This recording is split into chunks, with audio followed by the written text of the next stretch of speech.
12 साल तक अगर किसी दूसरे की जमीन पर आपका दखल कब्जा है तो उसका मालिकाना हक आपको मिल सकता है। जी हाँ दोस्तों, आप लोगों ने सही सुना।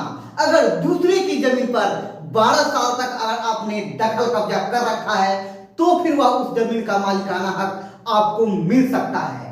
अब इसके लिए क्या क्या क्राइटेरिया आप लोगों को पूरा करना होगा, चलिए आगे बताते हैं। मैं उदय प्रताप सिंह अमीन। अगर आप लोग चैनल पे नए हैं तो चैनल को सब्सक्राइब कर लीजिए और बेल आइकन दबा लीजिए ताकि मेरा आने वाला हर वीडियो का नोटिफिकेशन आपको मिलता रहे। चलिए एक एक कर क्राइटेरिया को नोट कीजिए। पहला क्राइटेरिया यह होना चाहिए कि आपका जो दखल कब्जा है वह निरंतर होना चाहिए। ऐसा नहीं कि 1 महीना रहे, 2 महीना रहे, फिर हट गए, फिर 6 महीना बाद आ गए, ऐसा नहीं चलेगा। कंटिन्यू आपको 12 साल तक काबिज रहना पड़ेगा उस जगह पे, उस जमीन पे, ठीक है, जो जमीन आपका नहीं है। दूसरा नंबर, आपका प्रतिकूल कब्जा होना चाहिए। अब प्रतिकूल कब्जा का क्या मतलब होता है? प्रतिकूल कब्जा जिस व्यक्ति का जमीन है, जिसके पास उस जमीन का पेपर है, वह व्यक्ति आपको कभी हटाया ना हो। 12 साल के अंदर उस जमीन के मैटर में आपका कोई लड़ाई झगड़ा नहीं हुआ हो, उस जमीन के मैटर में आपके ऊपर कोई केस मुकदमा ना हुआ हो। जिसका जमीन है वह व्यक्ति 12 साल के अंदर उस जमीन के लिए आपके ऊपर कोई केस दर्ज ना किया हो, ठीक है।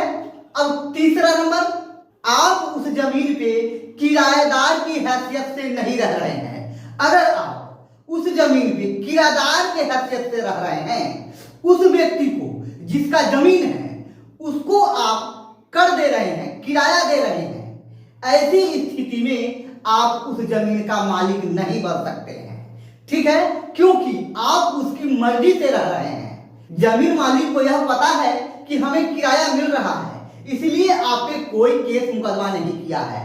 आप जिस जमीन पे रह रहे हैं वह जमीन मालिक के बिना अनुमति के रह रहे हैं, तभी यह क्राइटेरिया के अंतर्गत है।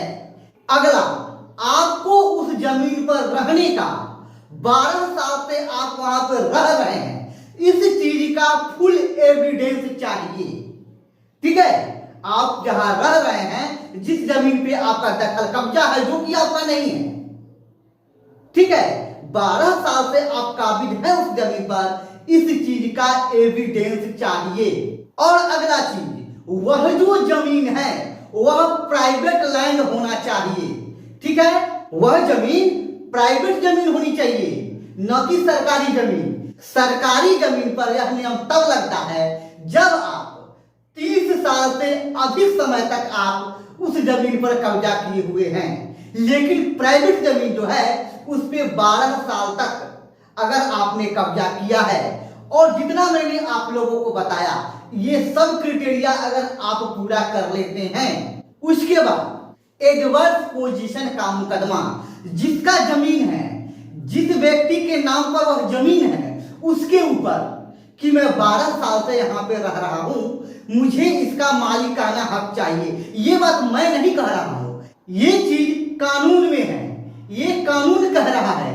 यह जो मुकदमा होगा लिमिटेशन एक्ट के तहत होगा।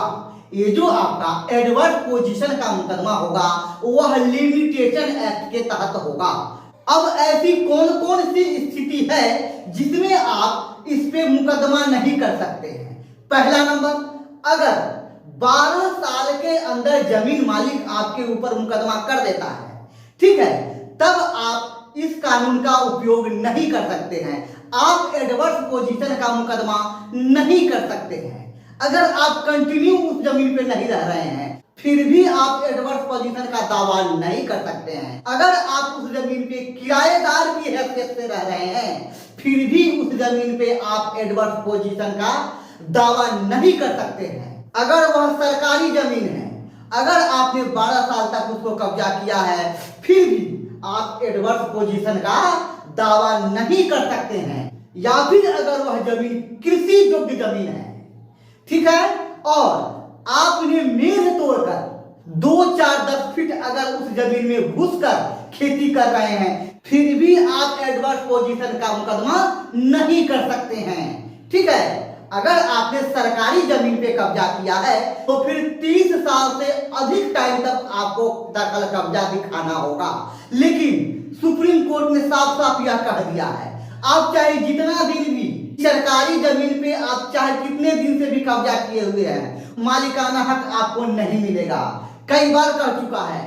तो यह वीडियो आप लोगों को कैसा लगा? अगर वीडियो पसंद आया तो लाइक कर दीजिए, चैनल पे नए हैं तो चैनल को सब्सक्राइब कर लीजिए और बेल आइकन दबा दीजिए ताकि आने वाला हर वीडियो का नोटिफिकेशन आपको फटाफट मिलता रहे। ठीक है, फिर मिलते हैं अगले वीडियो में, तब तक के लिए धन्यवाद।